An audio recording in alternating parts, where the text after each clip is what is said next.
10 ఏళ్లు అధికారంలో ఉండి ఏమి చేయలేనోళ్ళు ఇప్పుడు ఎట్లా అభివృద్ధి చేస్తారు? బీఆర్ఎస్ 10 ఏళ్ల పాలనలో ఒక రేషన్ కార్డు కూడా ఇవ్వలేదు. అధికారంలో ఉన్నప్పుడు దొరపోకడ తప్ప పేదోళ్ల కష్టాలు తెలుసుకోలేదు అని మంత్రి పొంగులేటి శ్రీనివాసరెడ్డి విమర్శించారు. హన్మకొండ జిల్లా పరకాల మున్సిపాలిటీలో ఎమ్మెల్యే రేవూరి ప్రకాష్ రెడ్డి, ఎంపీ కడియం కావ్యతో కలిసి ఆదివారం సాయంత్రం ఎన్నికల ప్రచారం నిర్వహించారు. ఈ సందర్భంగా మంత్రి మాట్లాడుతూ గతంలో కేసీఆర్ వరి వేస్తే ఉరేనని చెప్పారని, కానీ కాంగ్రెస్ అధికారంలోకి వచ్చాక సన్న బియ్యం పండించే రైతులకు మద్దతు ధరతో పాటు బోనస్ డబ్బులు కూడా చెల్లిస్తున్నామన్నారు. ప్రస్తుతం ఉన్నది దొరల పాలన కాదు, బడుగు బలహీన వర్గాల మైనారిటీల సంక్షేమ ప్రభుత్వం అన్నారు. బీజేపీ అధికారంలో ఉన్న ఏ రాష్ట్రంలోనూ సన్నబియ్యం పంపిణీ చేయడం లేదన్నారు. బీఆర్ఎస్ హయాంలో ఒక డబుల్ బెడ్రూమ్ ఇల్లు కూడా ఇవ్వకుండా కమిషన్ల కోసం 1,00,000 కోట్లతో కాళేశ్వరం కట్టారని విమర్శించారు. మొదటి విడతగా రాష్ట్రంలో 4.5 లక్షల ఇందిరమ్మ ఇండ్లు నిర్మిస్తున్నామని, ఏప్రిల్లో 2వ విడతతో పాటు మరో 3 విడతల్లో ఇండ్లు మంజూరు చేస్తామని స్పష్టం చేశారు. గత సర్కార్లో మూతపడ్డ కోళ్ల ఫార్మ్స్, రైస్ మిల్లుల్లో హాస్టల్ ఏర్పాటు చేస్తే తమ ప్రభుత్వం మాత్రం 200 కోట్లతో యంగ్ ఇండియా రెసిడెన్షియల్ స్కూల్ నిర్మిస్తోందన్నారు. పరకాలలో ముంపు నివారణకు 2 విడతల్లో 35 కోట్ల రూపాయలు మంజూరు చేస్తానన్నారు. త్వరలోనే 100 పడకల హాస్పిటల్ను ప్రారంభించుకోబోతున్నామని, మామనూరు ఎయిర్పోర్టును కూడా ఓపెన్ చేయబోతున్నట్లు ప్రకటించారు. కార్యక్రమంలో టీపీసీసీ ప్రధాన కార్యదర్శి బొద్దిరెడ్డి ప్రభాకర్ రెడ్డి, ఎమ్మెల్యే రేవూరి ప్రకాష్ రెడ్డి పాల్గొన్నారు. అటువంటి ఇల్లు ఇస్తానని చెప్పి 10 సంవత్సరాలలో 2 ఎన్నికల్లో ఎప్పుడు ఎన్నికలు వచ్చినా బొమ్మలు చూపించేవాడు. ఆ బొమ్మలు ఎలా ఉండే అంటే అద్భుతంగా పేపర్ అయితే నా ఫ్రంట్ పేజీలో వచ్చేది, టీవీలోనైతే ఆ ఎన్నికలున్న 10 రోజులు ఆ బొమ్మలు చూపించేవాడు. 4, 5 ఆ ఎర్రవెల్లిలో కట్టిన బొమ్మలు.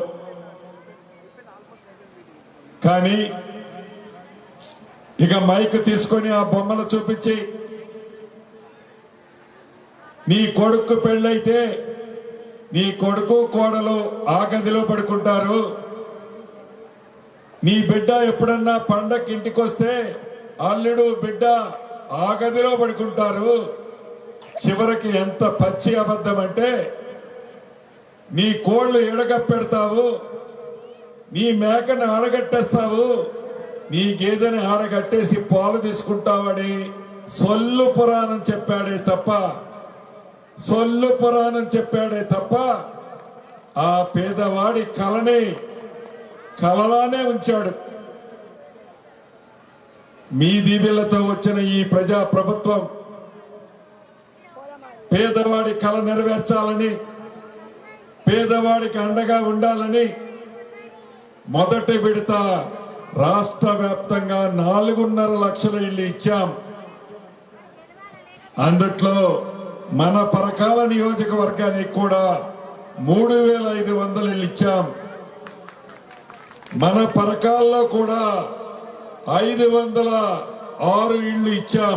మున్సిపాలిటీలో 405 ఇళ్లు ఇచ్చాం. ఇది ఒక విడత ఇచ్చిందే.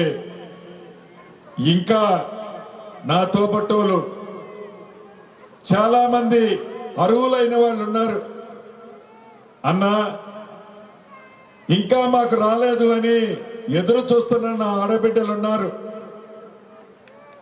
నిజం వారు చెప్పేది. ఎందుకంటే ఆనాటి 10 సంవత్సరాల్లో సంవత్సరానికి 2 లక్షల ఇళ్లు చొప్పున కట్టిన 10 సంవత్సరాలలో 20 లక్షల ఇళ్లు కట్టి ఉండేవాడు. ఆనాడు రాష్ట్రం ఏర్పడ్డప్పుడు ధనిక తెలంగాణ రాష్ట్రం. ఈ ధనిక తెలంగాణ రాష్ట్రంలో పేదోడికి ఇల్లు కట్టాలి అనే జ్ఞానం కూడా రాకుండా, పేదోడికి ఇల్లు కడితే నాకేమి కమిషన్ వస్తుంది, కాళేశ్వరం కడితే నాకు 1,00,000 కోట్ల కమిషన్ వస్తుందని కాళేశ్వరం కట్టాడే తప్ప ఈ పేదోడి చిన్న కోరిక ఇల్లు కట్టాలనే జ్ఞానం కూడా ఆ భగవంతుడు అతనికి ఇవ్వలే.